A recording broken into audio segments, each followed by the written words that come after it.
विठ्ठल श्री ज्ञानदेव तुकाराम पंढरीनाथ भगवान की जय। माऊली ज्ञानेश्वर महाराज की जय। जगद्गुरु तुकाराम महाराज की जय। सद्गुरु जोग महाराज की जय। जो आनंद सत्यप्रकाश विभू आणि आधार नाम रूपास बुद्धी न जाणे आणि जाणेही त्यास तो अपार शुद्ध परमात्मा मेचे असे। माझे अपार स्वरूप समुद्रावरती जणू तरंग ब्रह्मा विष्णू महेश गणपती सूर्यचंद्र वरुण इम मिरुती देवी कुबेरही तेशेचे। जो सर्वज्ञान दया घन मुनी हृदय ज्याचे करते ध्यान त्याचे बुद्धी उपाधी करून मिथ्या भान मजची माझी होत असे। ज्याच्या अज्ञाने भासे जगत जसा दोरीवरी सर्प दिसत परिदोही ठाईना सर्प जगत ते स्वतंत्र आणि स्वयंब्रह्म मीचे असे। पुण्यपुरुषी सदैव निष्काम बोधप्राप्ती कारणे भजवा राम तो मीची आहे आत्मा आप्तकाम तरी न म्हणू कोणा करावे म्या। सुखम नित्यम स्वप्रकाशम व्यापकम नामरूपयोः अधिष्ठानं बुद्धिबोध्यं बुद्धिर्दृग्यतु निर्मलम अपारं सर्ववेदांत वेद्यं प्रत्यक्परं महः तदेवाहं नमत्तोन्यदितिमे निश्चितामतिः। जयांचे केले आस्मरण होय सकळ विद्यांचे अधिकरण तेची वंदू श्रीचरण श्रीगुरूंचे ते नमस्कारोनी आता। विचारसागर तरंग 6वा परिच्छेद 32 क्रमांकाचा आत्मस्वरूपाविषयी न्यायमत। विचारसागर तरंग 6वा परिच्छेद 32 क्रमांकाचा आत्मस्वरूपाविषयी न्यायमत। तर अनुक्रमे 5 तरंगाचा यथाशक्ती यथामती यथाकाल शक्तिम कालम मतिम अनतिक्रम्य या पद्धतीने विचार करून झाल्याच्या नंतर या पुरुषोत्तम मास अर्थात अधिक मास या अधिक मासाच्या पर्व काळामध्ये पवित्र सलेला परमवाहिनी इंद्रायणी माता 84 सिद्धांच्या वास्तवाने पुनीत झालेली ही अलंकापूर भूमी सिद्धेश्वर भगवान अर्थात इंद्रायणीसारखं तीर्थ आहे, ज्ञानोबरायसारखे संत आहेत, सिद्धेश्वरासारखे भगवंत आहेत। अशा या त्रिवेणी संगमाच्या ठिकाणी या त्रिविध क्षतापासून तरुण नेणारं हे अलंकापूर क्षेत्र या नगरीमध्ये या 6व्या तरंगाचा या पुरुषोत्तम मासामध्ये विचार करत असताना 21 क्रमांकाच्या परिच्छेदापर्यंत म्हणजे 20 क्रमांकाच्या परिच्छेदापर्यंत त्या 6व्या तरंगातला अधिकारी तर्कदृष्टी त्याने त्याची तार्किक बुद्धी पुन्हा तो तार्किक आस्तिक असल्यामुळे आणि श्रुतीला अनुकूल तर्क न करताना प्रतिकूल तर्क करत असल्यामुळे स्वप्नाचा दृष्टांत करण्यापेक्षा जागृतीचा दृष्टांत करून स्वप्नाला सत्य ठरवण्याला निघालेला हा तर्कदृष्टी त्याला या येणेकीन प्रकाराने काही सिद्धांत खंडित करून एकतर तुमची सिद्धांत तरी माघारी घ्या किंवा स्वप्नाला तरी सत्य म्हणा, पण गुरुदेव शेवटी श्रुतियुक्ती अनुभूतीला अनुसरून निरूपण करत असल्यामुळे सिद्धांत तर माघारी घ्यावा लागत नाही, पण स्वप्न हे काही केल्या सत्य ठरत नाही हे त्याच्या लक्षात आल्याच्या नंतर तो म्हटलं इथपर्यंत स्वप्न मिथ्या आहे मला कळालं, पण स्वप्नाप्रमाणे जागृती मिथ्या आहे हे काही त्याला मान्य नाही। मग ठीक आहे, गुरुदेव म्हणतात स्वप्नाप्रमाणे जागृती मिथ्या हे जरी तुला मान्य नसलं तरी मग स्वप्न मिथ्या असं तुला का कळालं? तर त्यांनी जे 4-5 हेतू सांगितले लक्षण साम्यात एकत्व सिद्धी तेच हेतू जागृतीमध्ये सिद्ध केले आणि श्री गुरुदेवाने सांगितलं बाबा रे मी तुझा गुरु तू माझा शिष्य मी तुला केलेला उपदेश हे सुद्धा एक प्रकारचं आग्रदेवाच्या स्वप्नाप्रमाणेच आहे। आणि मग त्या आग्रदेवाचं स्वप्न जरा सविस्तर ऐकावं अशी इच्छा त्यांनी प्रगट केली आणि त्या आग्रदेवाच्या स्वप्नाला प्रारंभ 21 क्रमांकाच्या परिच्छेदापासून झाला। त्यातील 30 क्रमांकाच्या परिच्छेद म्हणजे 21 ते 30 साधारण एक 8-9 परिच्छेदाचा विचार आपण पूर्ण केलेला आहे आणि या 32व्या परिच्छेदामध्ये आत्मस्वरूपाबद्दल न्यायमत आपल्यासमोर आलेला आहे। त्यामध्ये आग्रदेवाने शरीराचा मंगलात्व असेल, नरकातील भयंकर प्रसंग, स्वर्गाचं दिव्य भोग, भरतखंडाचा विशेष हा सगळा बघून स्वप्नामध्ये श्रीगुरूची शरणागती केली। मध्यंतरी 26-27 या 2 परिच्छेदामध्ये मंगलाचरणाचं आणि व्यासांच्या उपकाराचं एक प्रकारचं स्मरण करून तो विषय पूर्ण करून मग आग्रदेवाच्या स्वप्नाचा प्रारंभ करत असताना आग्रदेवाने स्वप्नामध्ये गुरुदेवाला 3 प्रश्न विचारलेले आहेत। 28 क्रमांकाच्या परिच्छेदामध्ये मी कोण, जगताचा कर्ता कोण आणि मुक्तीला हेतू कोण। तर मी कोण या प्रश्नाचं जे श्रुती युक्ती अनुभूतीच्या अविरुद्ध असं जे उत्तर आहे यथार्थ उत्तर आहे ते गुरुदेवाने 29 क्रमांकाच्या परिच्छेदामध्ये त्याला दिलं। तू कोण आहेस तर सच्चिद आनंदरूप असणारं ब्रह्म तू आहेस। मग देह स्वरूप मी आहे का देहाहून मी भिन्न आहे असं जर तू विचारत असेल तर देह तूही नाही देह तुझाही नाही, कारण देह असज्जड दुःखरूप आहे आणि तू मात्र सच्चिद आनंदरूप आहे. तू करता आहे का अकर्ता आहे, तर कर्तृत्व क्रियेमध्ये मनुष्य प्रवृत्त कधी होतो, त्याला दुःख निवृत्त करायचं असेल आणि आनंदाची प्राप्ती करायची असेल. पण आनंद हे तुझं स्वरूप आहे आणि दुःख आता तुझ्या स्वरूपाच्या ठिकाणी त्रैकालिक अत्यंत अभाव आहे. त्याच्याकरता तू क्रिया करण्याचं कार्यच कर्तव्यच नाही, म्हणून तू अकर्ता आहे. आणि अकर्ता आहे म्हणूनच अभोक्ताही आहे. प्रत्येक शरीराच्या ठिकाणी एक आहे का नाना आहे, तर नानात्व हे अंतकरण बुद्धीच आहे, आत्मा मात्र एकच आहे, असं प्रथम प्रश्नाचं उत्तर वेदांत मताने निर्दिष्ट उत्तर त्याला दिलं.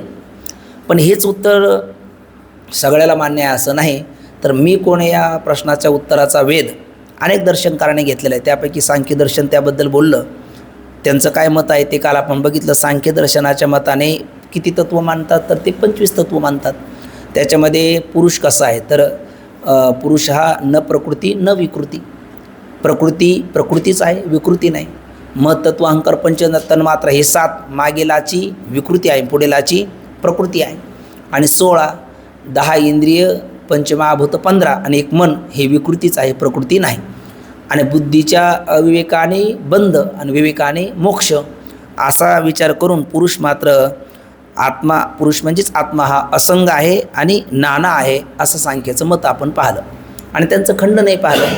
सांख्य म्हणजे जवळजवळ वेदांतीच कसे आहे, 1, 2, 3 गोष्टी सोडल्या तर प्रकृतीचं सत्यत्व आणि स्वतंत्रत्व, नंतर पुरुषाचं असंगत्व आणि नानात्व म्हणजे असंग म्हणून नाना म्हणणं, आणि बुद्धीच्या विवेकानेच मोक्ष मानणं, ह्या 4-2 गोष्टी जर सोडल्या तर सांख्य एक प्रकारचे वेदांतीच आहे असा विचार केला. आणि शेवटी खंडनामध्ये एकच महत्त्वाचा विषय बघितला, पुरुषाला अर्थात आत्म्याला तुम्ही असंग म्हणत असाल तर नाना म्हणू नका, आणि नाना म्हणत असेल तर असंग म्हणू नका. कारण असंग म्हणायचं आणि पुन्हा नाना म्हणायचं हा वदत व्याघात नावाचा दोष आहे. बरं ठीक आहे, पुरुष म्हणजेच आत्मा, एक आत्मा दुसऱ्या आत्म्यापासून वेगळा आहे हे सांगण्याकरता काहीतरी वेगळीकता सांगितली पाहिजे, हा त्याच्यापासून भिन्न आहे म्हणण्याकरता. तर ती वेगळीकता तर तुम्ही कुठलीच सांगत नाही.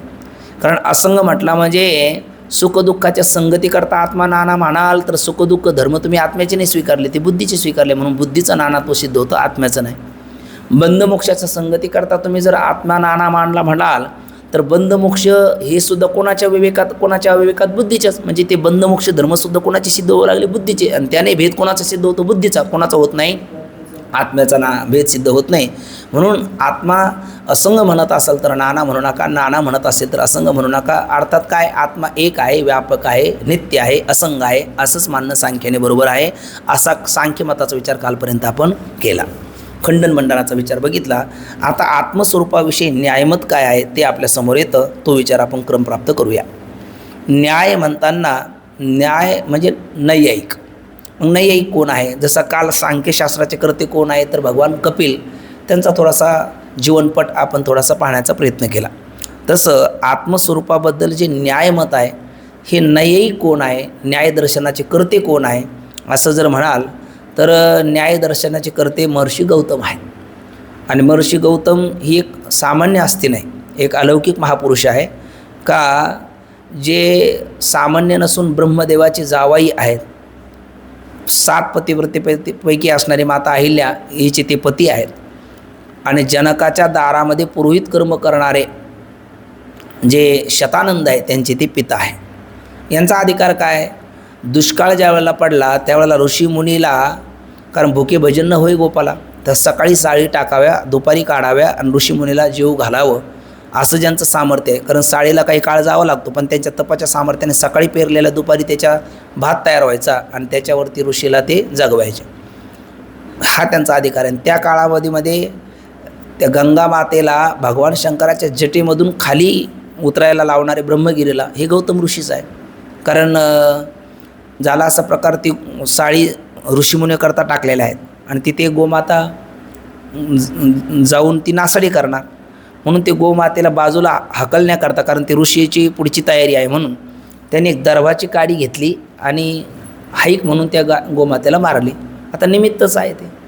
आणि मग त्या निमित्ताने ती गोमाता काय झाली, गतप्राण झाली. म्हणजे गोहत्येचं पातक. आता करता काय, मग गोहत्येचं पातक त्यातून सुटण्याकरता गंगा अवतीर्ण झाली पाहिजे, मग तुम्ही गोहत्याच्या पातकातून निवृत्त होऊ शकता. आता यांचा अधिकारच असल्यामुळे त्यांनी लगेच भोलेबाबाची प्रार्थना केली. ती मोठ्याची प्रार्थना असल्यामुळे मोठी माणसं लगेच आली. भगवान भोलेबाबा सबदेवन का देव बडा देव महादेव भगवान परमात्मा ते ब्रह्मगिरीवरती प्रगट झाले. बोला म्हणले काही नाही, या गो हत्याच्या पातकातून निवृत्त होण्याकरता आपल्या जटीत जी गंगा आहे तिला तुम्ही खाली सोडा.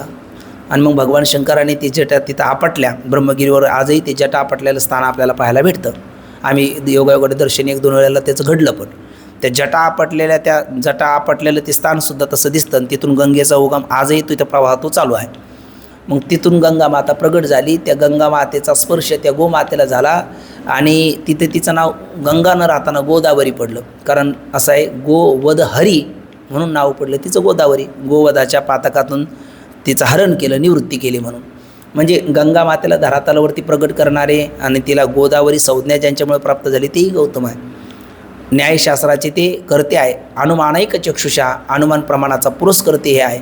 न्यायशास्त्र त्यांनी लिहिलेलं आहे.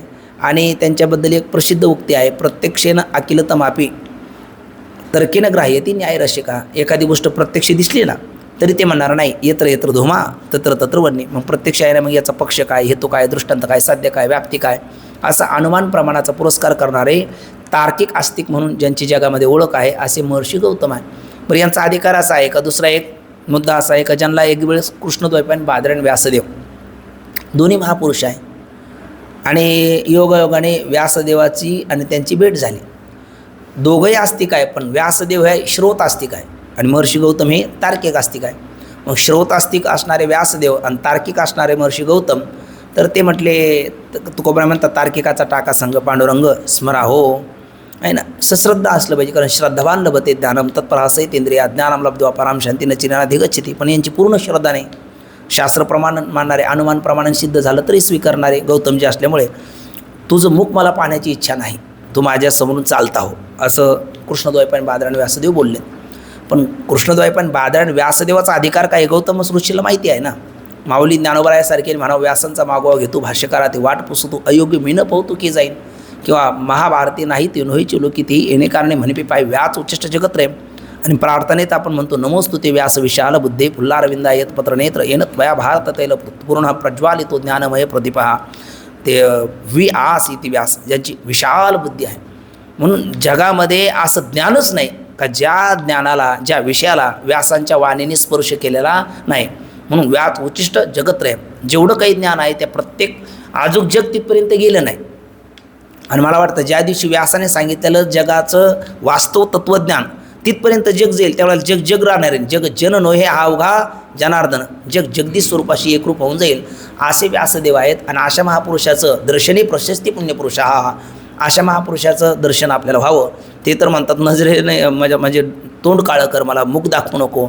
आणि यांच्यात जर आपल्याला दर्शन झालं पाहिजे, यांच्या चरणकमलासहित मुखकमलाचं नक्षकांत या महापुरुषाचं आपल्याला दर्शन व्हावं. पण नजरेला नजर भिडवायची ताकद नाही, पण यांचाही अधिकार सामान्य नाही. त्या प्रसंगी यांच्या अंतकरणात उत्कट इच्छा आणि यांचंसुद्धा एक प्रकारची तपस्थिती, तपाचं बळ यांच्या पाठीशी असल्यामुळे त्यांच्या दोन्ही पायाच्या अंगठ्याला 2 डोळे फुटलेत.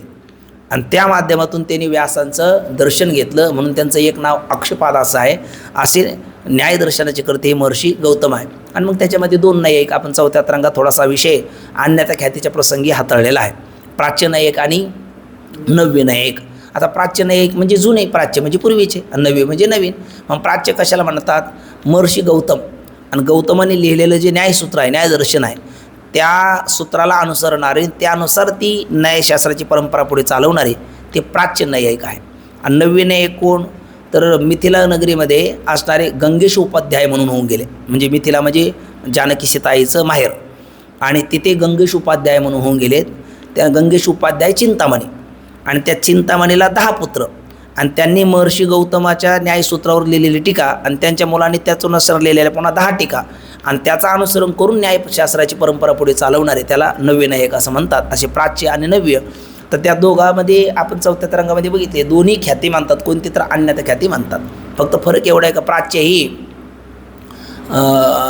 प्राच्य मला वाटतं प्राच्याचा आहे तो ज्ञानाध्यास आणि नव्याचा आहे तो अर्थाध्यास. ज्ञानाध्यास म्हणजे सत्य सर्पाचं स्थान वारुळ आहे आणि त्याची प्रतीती कुठे येते? आपल्याला सन्मुख रज्जूच्या ठिकाणी. म्हणजे सत्य सर्पाच्या ज्ञानाचं स्थान बदललं कशामुळे? नेत्रदोषामुळे, असं मानतात ते प्राच्य न्यायिक. पण मग असं म्हटल्याच्या नंतर नवीन एक म्हणतात साठीन बुद्धी नाठी, म्हणजे न्यायमतात हा फार मोठा अन्याय आहे असं लोक आपल्यावर आक्षेप घेतील असं काही आपण बोलू नये. मग त्यांनी नवीन यांना विचारतं तुम्ही अन्यथा ख्याती मानत नाही का? अन्यथा ख्यातीच मानतो, पण लोक आपल्यावर हसतील अशी अन्यथा ख्याती मानत नाही, लोक आनंदाने स्वीकारतील अशी आम्ही अन्यथा ख्याती मानतो. कारण नेत्रदोषामुळे वारुळस्थ सर्प सत्य सर्पाचं ज्ञान सन्मुख रुजूच ठिकाणी असं होतं असं म्हटलं तर हा अनुभवाचा आपला आपला निषेध करता येत नाही ना, विरोध करता येत नाही. आणि अनुभव तर असं सांगतो दोषाने सामर्थ्य घटतं आणि तुम्ही तर वाढतं म्हणता. निर्दोष नेत्र्याला पडदा जर एखादा असेल तर पलीकडचं दिसत नाही. मग पहाड पर्वत नद्या खाच खडगे असा अनेक प्रतिबंध असताना वारुळस्थ सर्प सन्मुख रुजूच ठिकाणी दिसेलच कसा? बरं तिथे काय सर्पच आहे का? तिथे ते जे वारुळ आहे त्याच्या भोवती काही गवत आहेत, वृक्षवेली आहेत, काही एखादा गुराखी आहेत, हे सगळं नाही दिसताना सर्पच कसा दिसला असा आक्षेप येतो ना. आणि दोषाने सामर्थ्य घटत असताना वाढतं म्हणणं हे कितपत उचित आहे? त्यामुळे अशा पद्धतीच्या अन्यथा ख्याती लोकांमध्ये आपलं हसं होईल, लोक निंदेला आपण पात्र होऊ किंवा दिवाळखोर बुद्धीचं प्रदर्शन ते ठरेल म्हणून असं मानू नये. मग कसं माना? मग यांनी सांगितलं होतं रज्जू सर्परूपाने दिसते. कशामुळे? तर नेत्रदोषामुळे. रज्जूच कशी दिसली? सर्परूपाने दिसली. कशामुळे आहे? नेत्रदोष आहे. हे जरा बरं वाटतं अन्याचं अन्य रूपाने, म्हणजे एकाचं अन्य ठिकाणचं अन्य ठिकाणी पण दोषाने सामर्थ्य घडतं म्हणून ते मत खंडित आहे. आणि युक्तीला म्हणजे दोषाने सामर्थ्य घडते अनुभूतीने खंडित. आणि युक्तीने खंडित का? अनेक पदार्थ असताना सर्पच कसा दिसावा? युक्तीने खंडित, म्हणजे अनुभूती युक्ती आणि श्रुतीने तर ते खंडितच आहे.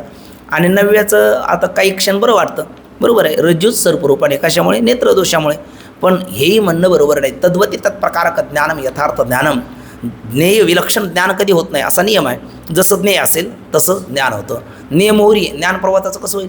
ज्ञेयपर्वत ज्ञानमोहरीचं कसं होईल? मग ज्ञेयरज्जू आणि ज्ञानसर्पाचं कसं होईल? नेत्रदोषामुळे सुद्धा असं घडणार नाही. म्हणून कारण जसं ज्ञेय असेल तसं ज्ञान होता आपला अनुभव आहे. आणि युक्तीनं सुद्धा मग युक्ती कोणती दिली? जसं ज्ञेय असेल तसं ज्ञान होतं. म्हणजे ज्ञेय स्त्री असेल ज्ञान पुरुषाच नाही होत, ज्ञेय पुरुष असेल ज्ञान स्त्रीचं नाही होत.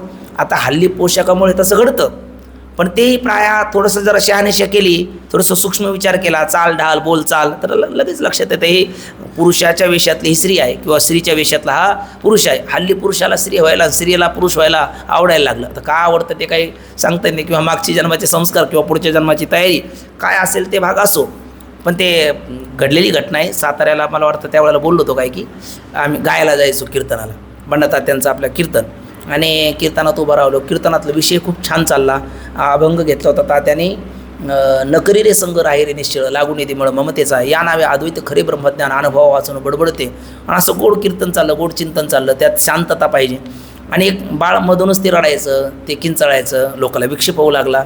मग तात्याने सांगितलं दादा त्याला त्या आपल्या आईजवळ द्या, म्हणजे ते बाळ शांत होईल आणि लोकाला शांततेत चिंतन ऐकता येईल.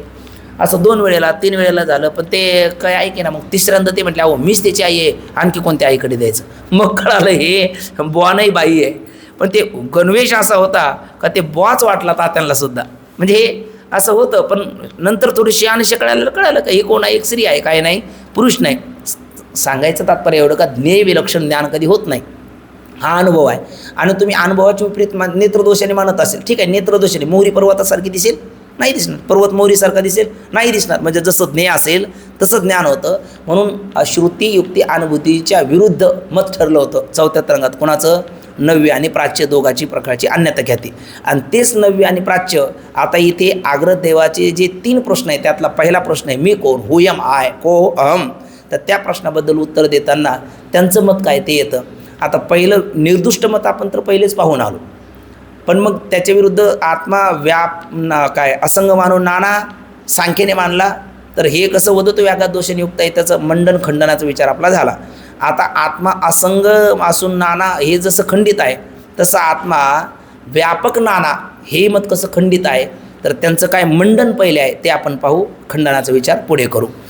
आता या आत्मस्वरूपाविषयी न्यायमतामध्ये जसं 25 तत्वाचा विचार कुठल्या मतात पाहिला आपण आत्ताच नुकता सांख्य दर्शनामध्ये पाहिला, तसं 25 तत्वाचा विचार तिथे आहे आणि 7 पदार्थाचा विचार इथे आहे.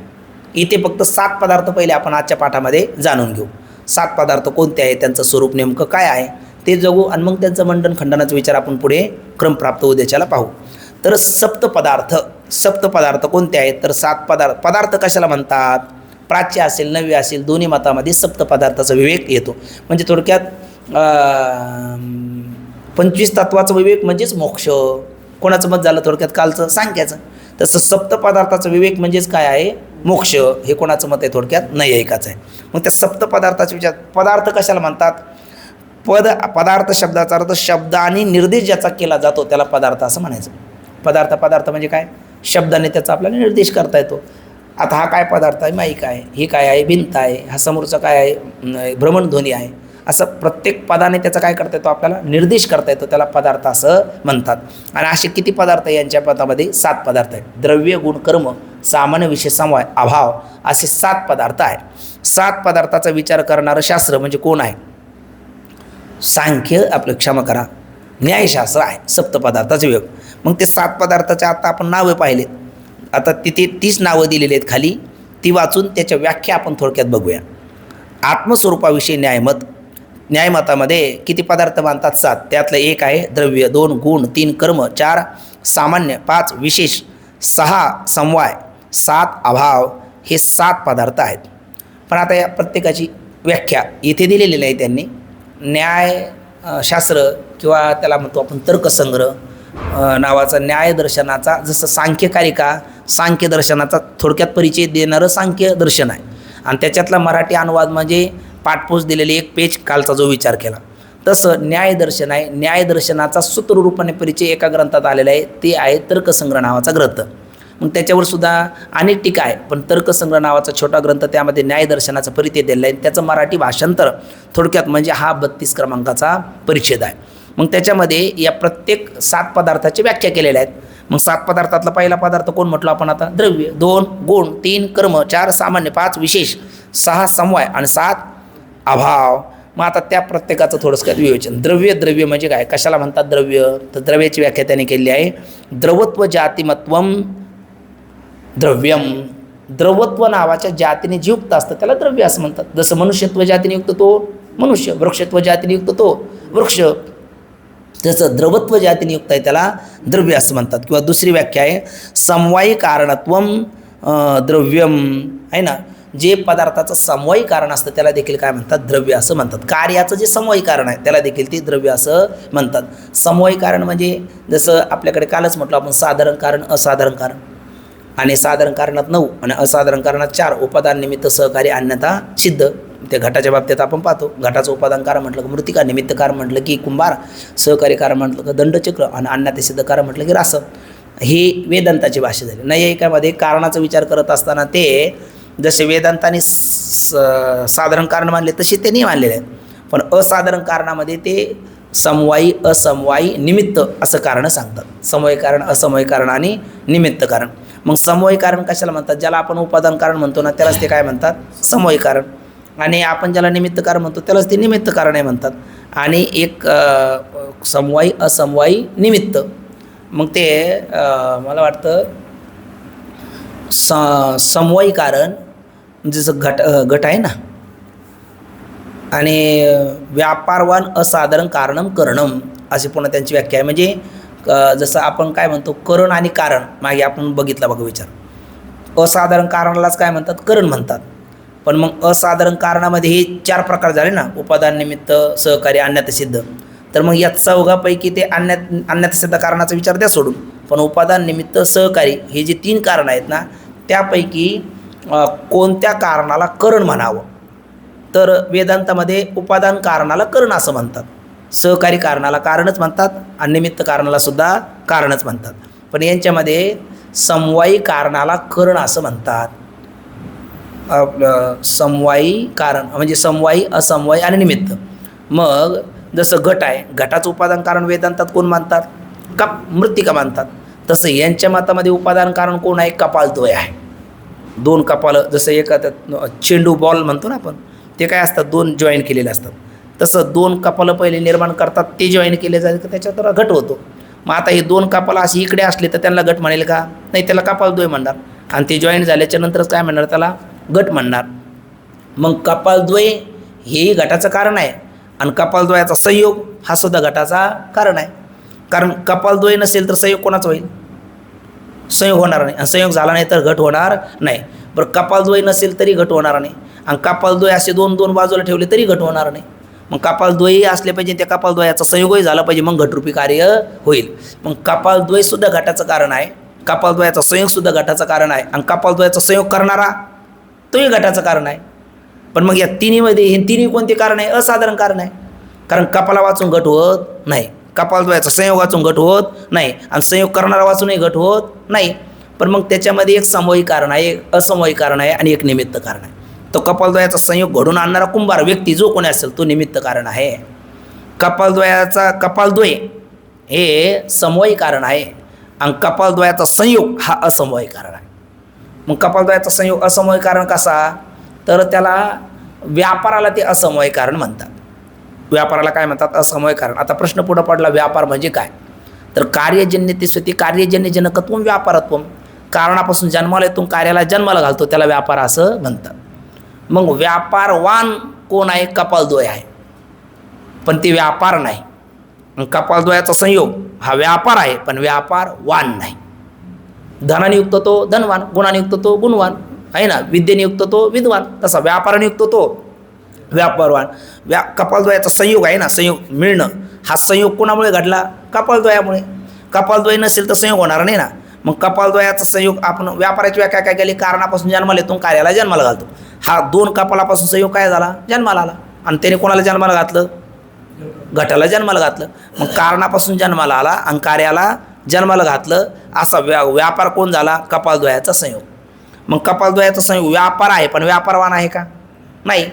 आणि कपालद्वय व्यापारवान आहे, व्यापार आहे का? नाही. मग व्यापारहीन कारण कोण? घटरूपी कार्याचं व्यापारहीन कारण कोण? कपालद्वय. आणि व्यापाररूपी कारण कोण? कपालद्वयाचा संयोग. मग तिथे व्यापार कोण आणि व्यापारवान कोण? कपालद्वयाचा संयोग झाला व्यापार, आणि कपालद्वय काय झाले? व्यापारवान. व्यापारवान कोण? कपालद्वय. आणि व्यापार कोण? कपालद्वयाचा संयोग. कारण तो कारणापासून जन्माला येऊन कार्याला जन्माला घालतो. बरं, दोन्ही कोणत्या कारणात आहे? असाधारण कारणात आहे. दोन्ही नव्हे, तिन्ही आहे. एक कपालद्वयाचा संयोग करणारा कुंभार, कपालद्वयाचा संयोग आणि कपालद्वय. पण इथे समवायी कारण म्हणजे व्यापारवान व्यापारवान असाधारण कारणम करणम. व्यापारवान असाधारण कारणाला करण असं म्हणतात. मग व्यापारवान कोण झाले? कपालद्वय. आणि कोणते कारण आहे? पुन्हा असाधारण कारण आहे, त्याला काय म्हणतात? करण. म्हणजे करण कोण झालं? कपालद्वय. कारण कोण झालं? कपालद्वयाचा संयोग आणि संयोग करणारा. मग संयोग करणारा निमित्त कारण आहे. कपालद्वयाचा संयोग हे करण आहे, आणि करण असून कोणतं कारण आहे? असमवायी कारण. म्हणजे समवायी कारण, असमवायी कारण आणि निमित्त कारण. मग समवायी कारण आहे कपालद्वयाचा संयोग, असमवायी कारण आहे व्यापार, आणि निमित्त कारण आहे तो करणारा कुंभार. म्हणजे हे कशाकरता आपण एवढा विस्तार केला? तर हे द्रव्याची व्याख्या पाहू लागला आपण. द्रव्य म्हणजे काय? तर समवायी कारणम करणम. म्हणजे समवायी कारणालाच काय म्हणतात? करण असं म्हणतात. आपलं समवायी कारणम, समवायी कारणत्वम द्रव्यसामान्यम द्रव्यत्वम. म्हणजे कोणत्याही कार्याचं समवायी कारण असतं त्याला देखील द्रव्य म्हणतात, किंवा द्रवत्व जातीने जे युक्त असतं त्याला द्रव्य असं म्हणतात. अशी द्रव्य 7 पदार्थापैकी जो पहिला द्रव्य आहे त्या द्रव्य या पदाचा विचार आपण केला. द्रव्य कशाला म्हणतात? आणि मग त्या द्रव्यात प्रकार पुढे 9 आहेत. ते प्रकार आपण उद्या पाहू. फक्त या 7 पदार्थाचा पहिले आपण आता परिचय करून घेऊ. दुसरा पदार्थ कोण आहे? द्रव्य झाल्याच्या नंतर गुण आहे ना. मग गुण कशाला म्हणतात? तर गुणाची व्याख्या त्यांनी केली आहे. द्रव्य कर्म भिन्नत्वे सती सामान्यत्वम गुणस्य लक्षणम. गुण सामान्य लक्षणम. द्रव्य कर्म भिन्नत्वे सती. द्रव्याहून भिन्न असावं आणि कर्माहून भिन्न असावं. कारण बघा, हे 3 पदार्थात पहिला कोणाला? द्रव्य. दुसरा कोणाला? गुण. आणि तिसरा कोणाला? कर्म. आपल्याला त्या तिन्हीपैकी मधलं कोण आहे? गुण. गुणाचं लक्षण करायचं. पण ते कोणावर जाऊ नये? पुढच्या कर्मावर किंवा मागच्या द्रव्यावर जाऊ नये. म्हणून ते दोन्हीतून वेगळं करायचं. काय केलं? द्रव्य कर्म भिन्नत्वे सती. द्रव्य आणि कर्माहून भिन्न असलं पाहिजे. द्रव्य कर्म भिन्नत्वे सती सामान्यत्वम. आणि कार्याचं कोणतं कारण असलं पाहिजे? सामान्य रूपाने कारणात राहणारं सामान्यत्वम. गुण सामान्य लक्षणम. गुणाचं सामान्य लक्षण काय आहे? जे द्रव्य आणि कर्म याहून भिन्न आहे हे गुणाचं सामान्य लक्षण आहे. जे द्रव्यात मोडत नाही, कर्मात मोडत नाही, या दोघांहून भिन्न आहे असं जे आहे त्याला काय म्हणतात? गुण असं म्हणतात. ते बाबा कधी म्हणायचे गुण शब्द लई गुणाचा, म्हणजे गुण शब्दाचे अनेक अर्थ येतात. व्याकरणामध्ये गुण म्हणलं का वेगळे आहेत. व्याकरणामध्ये गुण कोण अदेंग गुण असं सूत्र आहे लघुसिद्धांत कौमुदीमध्ये. त्याच्यामध्ये ओ आपला काय ओ अदेंग गुण ये ओ अर अल, ये ओ अर अल याला ते काय म्हणतात? गुण असं म्हणतात. म्हणजे गुण शब्दाचा अर्थ व्याकरणात तो झाला. वेदांतामध्ये गुण म्हणलं कसं त्वरज तम हा गुण होतो. व्यवहारामध्ये गुण म्हणलं की हा मुलगा खूप गुणी आहे, म्हणजे चांगल्या स्वभावाचा आहे, हा लई गुणी आहे, लगेच अवगुणी असा त्याचा अर्थ झाला. आणि न्यायामध्ये ज्या वेळेला गुण शब्द येतो तो 24 जणाला घेऊन येतो. मग ते 24 गुण कोणते ते आपल्याला पुढे येणारच आहे. पण गुण शब्दाची व्याख्या काय झाली? द्रव्य आणि कर्म याहून द्रव्य कर्म भिन्नत्वे सती सामान्यत्वम गुण सामान्य लक्षण. द्रव्य कर्म भिन्न असून जे एक सामान्य असतं. सामान्य कशाला म्हणतात? तर सामान्याची व्याख्या आहे विशेषस्तु पृथक करता आणि सामान्यम तू एकत्व कृत. जे एकत्र करतं त्याला सामान्य म्हणतात आणि वेगळं करून दाखवतं त्याला विषय म्हणतात. मग द्रव्यसुद्धा वेगळं करून दाखवतं की नाही? हो. कर्मसुद्धा वेगळं करून दाखवतं की नाही? हो. आणि लक्षण द्रव्याचं कर्माचं करायचं का गुणाचं? गुणाचं करायचं. मग ते लक्ष्यवृत्तीत्व सती अलक्ष्यवृत्तीतून आत्व्याप्ती. तर ते कोणावर आत्व्याप्त होणे लक्षण? द्रव्यावर, मागच्या येणाऱ्या द्रव्यावर आणि पुढच्या येणाऱ्या कर्मावर त्याची आत्व्याप्ती होणे. कोणाची? गुण या लक्षणाची. म्हणून शब्द काय टाकला? द्रव्य गुण भिन्नत्वे सती सामान्यत्वम गुणलक्षणम. द्रव्य आणि कर्म यावरून भिन्न आहे आणि जे सामान्य आहे त्याला काय म्हणतात? गुण असं म्हणतात. मग पहिलं झालं कोणाचं लक्षण? द्रव्याचं. नंतर झालं गुणाचं आणि तिसरं करतात आता कर्माचं. कर्माचं लक्षण नेमकं काय? कर्म कशाला म्हणतात? तर संयोग भिन्नत्वे सती संयोग असमवायी कारणत्वम कर्मत्वम. संयोगाहून जे भिन्न आहे आणि संयोग भिन्नत्वे सती संयोग समवायी कारणत्वम. संयोगाहून भिन्न आहे आणि संयोग भिन्नत्वे सती संयोग असमवायी कारणत्वम कर्मत्वम. संयोगाहून जे भिन्न आहे आणि संयोगाचं असमवायी कारण आहे त्याला काय म्हणतात? कर्म असं म्हणतात. आता हे कोणाचं लक्षण झालं? कर्माचं. कर्माचं लक्षण काय आहे मग? संयोग भिन्नत्वे सती संयोग असमवायी कारणत्वम कर्मत्वम. संयोगाहून भिन्न आहे. आत्ताच आपण म्हणलो संयोग कशाला म्हणतात? दोन पदार्थाचे एकत्रीकरणाला संयोग म्हणतात आहे ना. त्याने काय केला? पाणी आणि दुधाचा काय केला? संयोग केला. म्हणजे दोन पदार्थ काय केले? एकत्रीकरण केले. तर संयोगामध्ये पुढे येणार ते संयोगामध्ये अनेक प्रकार आहेत. म्हणजे संयोग कधी एकाच्या क्रियेकडनं होतो, कधी दोघाच्या क्रियेकडनं होतो. दोन येडक्याचा संयोग काय झाला? दोघाच्या क्रियेकडनं झाला. त्याला उभयच कर्मसंयोग म्हणतात. आणि एकाच्या क्रियेकडून होत असेल तर एकच कर्मसंयोग. आता हा वृक्ष आहे आणि हा असणारा पक्षी आहे. मग वृक्ष पक्षाकडे येतो का? पक्षी वृक्षाकडे जातो? पक्षीच वृक्षाकडे जातो. काय पाड पिकला का पक्षी बरोबर वृक्षाकडे जातो. त्याला काय रागवायला वेगळं निमंत्रण द्यावं लागत नाही. मग पक्षी वृक्षाचा तरी संयोगाच आहे आणि दोन येडक्याचा तरी संयोगच आहे. तर दोन येडक्याचा संयोग उभयच कर्मसंयोग आहे आणि पक्षी वृक्षाचा संयोग एकच कर्मसंयोग आहे, एकाच्या क्रियेकडून होणारा संयोग. पण हे आता संयोगाचा विचार कशाला? आपल्याला मुळात कर्माचं लक्षण पाहायचं. कर्म म्हणजे काय?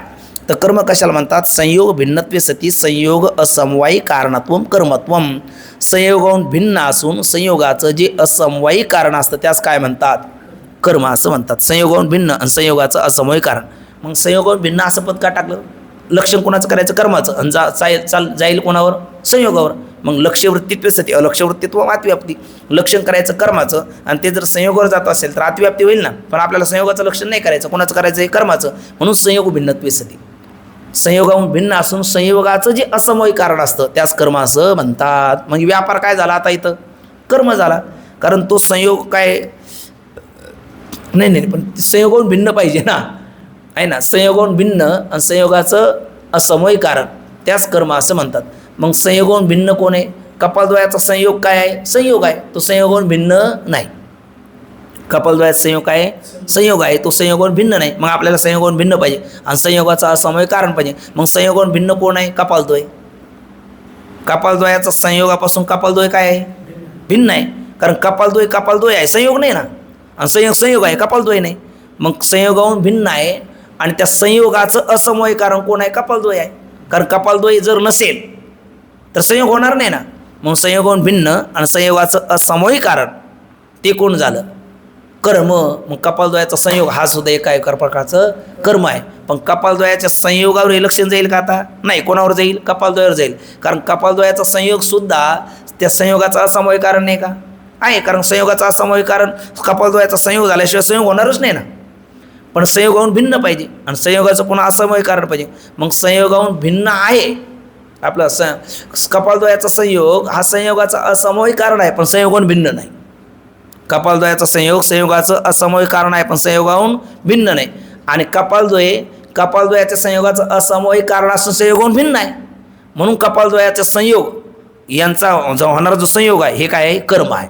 आणि कपालद्वयाचा संयोग काही नाही, कर्म नाही. कारण ते संयोग जरी संयोगाचा असमवाय कारण असलं तरी ते संयोगाहून काही नाही, भिन्न नाही. आणि आपल्याला संयोगाहून भिन्न पाहिजे. म्हणून कर्माचं लक्षण काय झालं? संयोग भिन्नत्वे सती संयोग असमवायी कारणत्वम कर्मत्वम हे झालं कर्माचं लक्षण. आणि मग त्या कर्माचे प्रकार आहे उत्क्षेपण, अपक्षेपण, आकुंचन, प्रसरण, गमन, आगमन वगैरे त्याचे प्रकार. उत्क्षेपण वर फेकणं, अपक्षेपण असं खाली एखादी गॅलरीतून वस्तू खाली टाकणं, आकुंचन घडी घालणं, प्रसरण ते एखादी साडी धोतर काय असेल त्याची घडी उकलणं, आणि गमन आगमन जाणं येणं हे काय कर्माचे प्रकार आहेत. आता कर्मपदाचा विचार झाला. द्रव्य, गुण, कर्म. आता पुन्हा 4 राहिलेत. काय? सामान्य, विशेष, समवाय आणि अभाव. मग सामान्य कशास म्हणतात? विशेष कशाला म्हणतात? समवाय आणि अभाव. तर सामान्य कशाला म्हणतात? सामान्य एकत्वकृत, आत्ताच बोलू. विशेषस्तु पृथक्कृतः, एकत्र करून दाखवते ते सामान्य, वेगळं करून दाखवतं ते विशेष. किंवा आपल्या विचारसागराच्या 4थ्या तरंगात व्याख्या केली आपल्याला वेदांत दृष्टीने. भ्रांतिकाली भ्रांतीशी अभिनून भ्रांतीच्या वेळेला सुद्धा ज्याची प्रतीती येते त्याला सामान्य म्हणतात. भ्रांतिकाली ज्याची प्रतीती येत नाही पण प्रतीती आल्याच्या नंतर भ्रांतीच राहत नाही त्याला विशेष म्हणतात. अगदी दृष्टांताने बोलायचं झालं तर इदम किंचित हे रज्जूचं सामान्य रूप आहे आणि इयम रज्जू हे रज्जूचं विशेष रूप आहे. ही दोरी आहे हे सामान्य आपलं विशेष रूप आहे आणि हे काहीतरी आहे हे सामान्य रूप आहे. कारण काहीतरी काय करतं? भ्रांतीला दाखवतं. पण त्या सामान्यामध्ये 2 प्रकार असतात, परसामान्य आणि अपरसामान्य. परसामान्य म्हणजे एकत्व करणार आहे ना. मग परसामान्य म्हणजे अधिक देशवृत्तीत्व व्यापकत्वम. जे अधिक देशात राहतं त्याला परसामान्य म्हणायचं आणि कमी देशात राहतं त्याला अपरसामान्य. न्यून देशवृत्तीत्व परिच्छिन्नत्व म्हणजे परिच्छिन्न म्हणजे सापेक्ष परिच्छिन्नच आहे. जसं काय म्हणता येईल, आता ही खोली आहे हे अपरसामान्य आहे आणि याच्यापेक्षा मोठा हॉल असेल तर तो परसामान्य आहे ना. म्हणजे तो अधिक देशात आहे आणि हे कमी देशात राहील. मग ते सामान्य कशाला म्हणतात? तर सामान्याची व्याख्या काय केली आता आपण आताच? सामान्य एकत्र करतं त्याला काय म्हणतात? सामान्य असं म्हणतात. किंवा सामान्य जातीला सुद्धा सामान्य म्हणतात. म्हणून नैयायिकांनी जातीची व्याख्या केली, एकम नित्यम सर्वानुगतम सामान्यम जातीचा उच्यते. जी एक असते, नित्य असते, सर्वानुगत असते आणि सामान्य असते त्याला जाती असं म्हणतात. जसं गोत्व ही जाती आहे आणि गाय ही व्यक्ती आहे. मग गोत्व सगळ्याच गायीत आहे. एकम एक आहे. गायी जरी 1000 असल्या तर सगळ्यात गोत्व गाय एक आहे, नित्य आहे. गाय जे गेली आली तरी गोत्व आहेच आहे. मग एक आहे, नित्य आहे, सर्वानुगत आहे. सगळ्या गायीत गोत्व काय एकच आहे. खंडाती मुंडाने मुंडाती खंडा नाही, पण सगळ्यात गोत्व काय एक आहे. एक, नित्यम, सर्वानुगतम आणि सामान्यम. जातीला सामान्य किंवा सामान्याला जाती असं म्हणतात. मग इथे सामान्य म्हणजे काय? जो धर्म एक, नित्य, सर्वानुगत असतो त्याला सामान्य असं म्हणतात. त्यात 2 प्रकार, परसामान्य, अपरसामान्य. न्यून देशवृत्ती असेल तर त्याला अपरसामान्य म्हणायचं, अधिक देशवृत्ती असेल तर त्याला परसामान्य असं म्हणायचं. सामान्याचा विचार झाल्याच्या नंतर पुढे कोण आला आता? विशेष. विशेष कशाला म्हणतात? तर विशेष, तर ते विशेष म्हणजे भेद. एका वाक्यात विशेष शब्दाचा अर्थ काय? भेद आहे. म्हणजे विशेष म्हणजे काय? वेगळं करून दाखवतं ना. घोडा काळा घोडा म्हटलं झालं विशेष, कारण काळ्या रंगाने इतर घोड्यापासून त्याला वेगळं करून दाखवलं आहे ना. महाराज म्हटल्याच्या नंतर गायक महाराज झालं विशेष. अनेक महाराजापासून त्याला काय करून वेगळं करून दाखवलं. विशेष काय म्हणतं? विशेष म्हणजे विशेषत पृथक्कृता हीच व्याख्या झाली. विशेष असतो पृथक्कृता, जे वेगळं करून दाखवतं त्याला विशेष. किंवा पुन्हा तीच व्याख्या घ्या सामान्याच्या विरोधी. भ्रांतिकाली ज्याची प्रतीती येत नाही आणि प्रतीती आल्याच्या नंतर भ्रांतीच राहत नाही त्याला काय म्हणायचं? विशेष. मग यम रज्जू हे काय झालं? त्याचं विशेष. आणि ते विशेष त्याला म्हणतात विशेष. नित्य द्रव्यवृत्ती विशेष अनंत. नित्य द्रव्यवृत्ती राहणारे विशेष काय? अनंत आहे. कारण द्रव्याचेच प्रकार अनेक आहे आणि त्या द्रव्याच्या ठिकाणी राहणारे विशेष म्हणजे कंसात भेद अनंत आहे. पण तरी सामान्यतः त्याचा किती भेदात अंतर्भाव करतात वेदांत? 12 भेदामध्ये. म्हणजे जीवाचा, जीव ईश्वराचे ते 5, देशकाल वस्तू हे 3, सुगत सजेती विजेती हे 3, हे झाले 11 3 आणि 3 6 आणि 5 11 आणि ईश्वराचा असे 12 प्रकारचे भेद. म्हणजे हे विशेष सामान्यतः 12 त्याचे प्रकार आहे विशेषाचे म्हणजे भेदाचे, पण त्याचे असे पोटभेद पाहिले तर अनंत आहे, म्हणजे अगणित आहे, त्याची कल्पनासुद्धा आपल्याला करवणार नाही इतके द्रव्यवृत्ती भेद अनंत आहे. मग पुढे आला तर सामान्य झालं, विशेष झालं, समवाय. समवाय हा एक प्रकारचा संबंध आहे. जसं संयोग संबंध आहे तसं समवाय हा संबंध आहे. नित्य संबंधो समवाय हा असं म्हटलेलं आहे. ज्याचा ज्याच्याशी नित्य संबंध असतो त्याला समवाय संबंध असं म्हणतात. नित्य संबंध जो आहे समवाय संबंध आहे. तो कोणाचा असतो मग? गुणगुणी, जाती व्यक्ती, क्रिया क्रियावान, उपादान कारण आणि कार्य यांचा समवाय संबंध असतो. गुणाला सोडून गुणी कधी राहत नाही किंवा गुणीला सोडून गुण राहत नाही. म्हणजे आकाशाचा गुण शब्द, वायूचा गुण स्पर्श, तेजाचं गुण रूप, जलाचं गुण रस आणि पृथ्वीचा गुण गंध. मग हे 5 गुण 5 भूताला सोडून राहतात काय? उत्तर आहे नाही. म्हणजे गुणगुणीचा कोणता संबंध झाला? समवाय संबंध. गुणगुणी, जाती व्यक्ती, मनुष्यत्व जाती मनुष्य व्यक्ती आहे ना. त्याच ठिकाणी पुरुषत्व जाती पुरुष व्यक्ती आहे, स्त्रीत्व जाती स्त्री व्यक्ती आहे. ती जातीला सोडून जाती व्यक्तीला सोडून राहते काय? किंवा व्यक्ती जातीला सोडून राहते का? तुका म्हणे अस्सल जातीसाठी खाती माती शेपक प्रमाण आहे म्हणतात, पण आहेच ते. काय लोक जाती करतं काय? जे मोठं मोठं वेदांत सगळा पराकोटीचा होतो आणि शेवटी जाती येऊन थांबतात आहे ना. मग काय ते तुका म्हणे अस्सल जातीसाठी खाती माती असं म्हणलं आहे. म्हणजे जाती कधी जात नाही, तिचंच नाव जाती. जातं झालं पण जाती जात नाही आहे ना. जातीसाठी माती खातात, नवे नवे त्यांची माती होते पण जाती जात नाही. खरं जातीपातीच्या आतीत नेण्याकरता संत आलेत, पण लोकांनी काय केलं? त्यांना आपल्या जातीत ओढून व्यापक असणाऱ्या संताला परिच्छिन्न करून टाकलं. वस्तुस्थितीनं तसं होऊ नाही, कारण ते परमार्थाला लागलेला एक प्रकारचा गालबोट आहे, कलंक आहे. तो वेळीच सावरला नाही तर त्याचे दुष्परिणाम आपल्याला किती मर्यादेपर्यंत जावं लागेल हे सांगता येत नाही. जसं एक चूक पितामह भीष्माची ही किती बहुलेली आहे तसा प्रकार तो होऊ शकतो. म्हणजे असो, तो आपला विषय नाही. समवाय शब्दाचा अर्थ आहे समवाय हा एक प्रकारचा संबंध आहे आणि तो कोणात असतो? जाती व्यक्तीत समवाय संबंध असतो, गुणगुणित समवाय संबंध असतो. नंतर क्रियावानाला सोडून राहू शकते का? हे जाणं येणं क्रिया आहे, घेणं देणं क्रिया आहे. ते क्रियावान इथं राहिला, क्रिया तिकडे घडेल का नाही? म्हणजे क्रियावानाचा समवाय संबंध आहे. जाती व्यक्ती, गुणगुणी, क्रियावान, उपादान कारण आणि कार्य यांचाही समवाय संबंध आहे. मातेला सोडून घट कधी राहतो? कधीच नाही आहे ना. म्हणजे उपादान कारण आणि कार्याचा सुद्धा काय झाला? समवाय संबंध आहे. आणि पुन्हा झालं वाच्यवाचक यांचासुद्धा काय असतो? समवाय संबंध. वाच्यवाचकाचा अभेद सांगितलेला आहे ना. हे असो आश्रय आकाशी जैसा नामनामी तैसा अभेद असे. वाचक म्हणजे वाचकालाच काय म्हणतात? नाम, आणि वाच्याला काय म्हणतात? नामी. नामनामीचा समवाय संबंध असतो. म्हणजे समवाय संबंध साधारण 5 ठिकाणी आपल्याला पाहायला भेटतो. आणि समवाय कशाला म्हणतात? तर नित्य संबंधो समवाय हा. म्हणजे समवायस्तु एक एव, आणि समवाय संबंध हा एकच प्रकारचा असतो, त्याच्यामध्ये भेद नाही, पण विशेष मात्र अनंत प्रकारचे आहे. आणि त्यातला शेवटचा राहिला आता सप्तपदार्थातला काय? अभाव आहे ना. अभाव कशाला म्हणतात? तर भाव भिन्नत्वम वा प्रतियोगी ज्ञानाधीन ज्ञान विषयत्वम अभावत्वम अशी अभावाची त्यांनी व्याख्या केली आहे. अभाव कशाला म्हणतात? जो भाव भिन्न आहे. भाव म्हणजे असणं, अभाव म्हणजे नसणं. मग भावाला अभाव म्हणता येईल का आपल्याला? नाही. म्हणून लक्षण तुम्ही अभावाचं करायला लागलं आणि चाललं भावावर, तर ते होऊ नये. म्हणून अभाव राहतो का भाव राहतो का? दोन्ही राहतात. इथे घटाचं काय आहे? अभाव आहे, राहिला तो. आणि इथे घटाचं काय आहे? भाव आहे, भाव राहिला. मग भाव राहतो का अभाव राहतो? दोन्ही राहतात. पण जिथे भाव आहे तिथे अभाव नाही, अभाव आहे तिथे भाव नाही, पण दोन्ही राहणारे आहेत ना. म्हणून आपल्याला अभाव जर कळून घ्यायचं असलं तर भाव भिन्नत्वे, भाव काय आहे? भिन्न आहे. आणि भाव भिन्नत्वम वा प्रतियोगी ज्ञानाधीन ज्ञानत्वम, भाव भिन्न असून प्रतियोगीच्या ज्ञानाधीन ज्याचं ज्ञान आहे त्याला अभाव असं म्हणतात. भाव भिन्न असावा म्हणजे असणेपणाचा तसा नसावा, त्याचा असणेपणावर अवलंबून नाही, त्याचा असणेपणा नसणेपणावर अवलंबून आहे. ठीक ना. म्हणजे घटाचा अभाव झाला का तो भाव झाला. आता इथं घटाचा काय आहे? भाव आहे, आणि इथे घटाचा काय आहे? अभाव आहे. मग भावही आहे आणि अभावही आहे, पण भाव भिन्नत्व म्हणजे इथलं नसणेपणा आहे ना, पण ते वस्तू सापेक्ष आहे ना. भाव भिन्नत्वम वा म्हणजे अभावाचं लक्षण काय? भाव भिन्नत्वम अभावत्वम. जो भावून भिन्न आहे त्याला काय म्हणायचं? अभाव. सरळ आहे ना. भाव म्हणजे आहे आणि अभाव म्हणजे नाही. मग भाव भिन्नत्वम अभावत्वम हे अभावाचं लक्षण. किंवा दुसरं भाव भिन्नत्वम वा प्रतियोगी ज्ञानाधीन ज्ञान विषयत्वम, प्रतियोगीच्या ज्ञानाधीन ज्याचं ज्ञान विषयत्व असतं त्याला अभाव असं म्हणतात. मग या ठिकाणी काय? घटाचा अभाव आहे. पण घटाचा अभाव हे कोणाला कळेल? ज्याला घटाच्या भावाचं ज्ञान असेल त्याला घट काय हेच माहिती नाही, त्याला घटाचा अभाव कळेल का? मग प्रतियोगी आणि अनियोगी कशाला म्हणतात? यश्या अभावस प्रतियोगी आणि यस्मिन अभावस अनियोगी. ज्याचा अभाव असतो ना तर प्रतियोगी म्हणतात, आणि ज्याच्या ठिकाणी असतो त्याला अनियोगी म्हणतात. अत्र भूतले घटो नास्ती. या ठिकाणी भूताला, या भूतालाच ठिकाणी काही नाही, घट नाही. घटाचा काय आहे? अभाव आहे. मग घटाचा अभावाचा भाव आहे. ते घटाच्या अभावाच्या भावाचा जर आपल्याला अभाव करायचा असेल तर काय करावं लागलं? घटाचा भाव. घटाचा भाव केला तर घटाच्या अभावाचा जो भाव होता त्या घटाच्या भावाने घटाच्या अभावाच्या भावाचा काय केला? अभाव केला. बरोबर ना? मग घटाच्या अभावाच्या भावाचा अभाव घटाच्या भावाने केला. म्हणून तो प्रतियोगी ज्ञानाधीन ज्ञानत्व. प्रतियोगी घटाचा अभावाचा प्रतियोगी कोण? घट. आणि घटाच्या ज्ञानाधीन कोणाचं ज्ञान आहे? घटाचा अभाव कधी कळेल?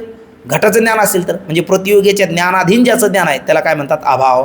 किंवा भाव भिन्न जो असतो त्याला म्हणतात अभाव. आणि मग त्याचे 4 प्रकार: प्राग अभाव, प्रध्वंस अभाव, अन्योन्य अभाव आणि अत्यंत अभाव. प्राग अभाव कशाला म्हणतात? कार्य उत्पत्तीपूर्वी कार्याचा जो अभाव त्याला प्राग अभाव म्हणतात. प्रध्वंस अभाव कार्य उत्पन्न होऊन नष्ट झालं का त्याला प्रध्वंस अभाव म्हणतात. अन्योन्य अभाव घटाच्या ठिकाणी घटत्व आहे पण पटत्व नाही, पटाच्या ठिकाणी पटत्व आहे पण घटत्व नाही. म्हणजे घटाच्या ठिकाणी घटत्वाचा जरी भाव असला तरी पटत्वाचा अभाव आहे, पटाच्या ठिकाणी पटत्वाचा भाव असला तरी घटत्वाचा अभाव आहे. म्हणजे अन्याच्या ठिकाणी अन्याचा, म्हणजे अन्य कोण? घट, त्याच ठिकाणी पटत्वाचा, आणि अन्य पट त्याच्या ठिकाणी घटत्वाचा अभाव, त्याला म्हणायचा अन्योन्य अभाव. आणि अत्यंत अभाव वंद्यपुत्र, शशृंग, खपुष्प, नरविषाण यांचा काय? अत्यंत अभाव आहे. असे किती अभाव आहेत? 4 अभाव. त्याचे प्रकार 3 आहेत 4 अभावात. त्यातला शेवटचे 2 अभाव अन्योन्य अभाव आणि अत्यंत अभाव अनादी अनंत आहे. कारण घटाच्या ठिकाणी पटत्व कधीपासून नाही? अनादिकालापासून. आणि घटाच्या ठिकाणी पटत्व येईल कधी? कधीच येणार नाही ना. ज्या वेळेला चक्र परंपरेमध्ये ज्या वेळेला एखाद्या वेळेला घट काय होईल? पट होईल. तर त्यावेळेला ते पटत्व आहे, घटत्व नाही ना. म्हणजे घटाच्या ठिकाणी पटत्व, पटाच्या ठिकाणी घटत्व कधी पूर्वी नव्हतं आणि पुढे येणार नाही. आणि वंद्यपुत्र पूर्वी नव्हता, आज नाही, पुढे राहणार नाही. म्हणून अत्यंत अभाव कसे झाले? अन्योन्य अभाव, अत्यंत अभाव दोन्ही अनादी अनंत आहे.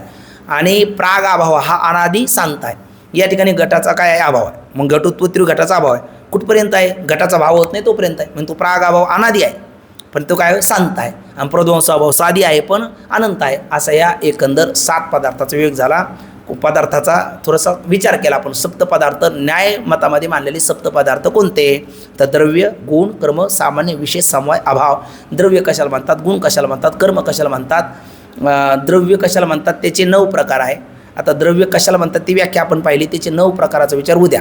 नंतर गुण कशाला म्हणतात त्याची व्याख्या पाहिली, गुणाचे 24 प्रकार ते उद्या. नंतर कर्म त्याची व्याख्या आपण पाहिलीत आणि कर्माचे 5 प्रकार कोणते तेही आपण पाहिलेत. नंतर कर्म झाल्याच्या नंतर कोण? मग सामान्य कशाला म्हणतात त्याचे 2 प्रकार तेही पाहिले. विशेष कशाला म्हणतात त्याचेही प्रकार बघितले, थोडक्यात धावते.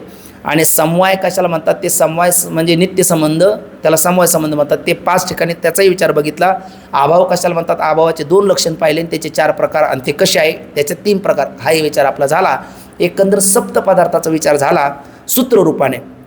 पण त्याचा आणखी विस्तृत पद्धतीने जो गोड विचार आहे त्याचा विचार आपण उद्याच्याला करूया. पुंडलिक अवतारी विठ्ठल, श्री ज्ञानदेव तुकाराम, पंढरीनाथ भगवान की जय, माऊली ज्ञानेश्वर महाराज की जय, जगद्गुरु तुकाराम महाराज की जय, सद्गुरु जोग महाराज की जय. हरि ज्ञानदेव तुकाराम, ज्ञानदेव तुकाराम, ज्ञानदेव तुकाराम, ज्ञानदेव तुकाराम, ज्ञानदेव तुकाराम, ज्ञानदेव तुकाराम, तुकाराम तुकाराम तुकाराम तुकाराम. पुंडलिक अवतारी विठ्ठल, श्री ज्ञानदेव तुकाराम, पंढरीनाथ भगवान की जय, माऊली ज्ञानेश्वर महाराज की जय.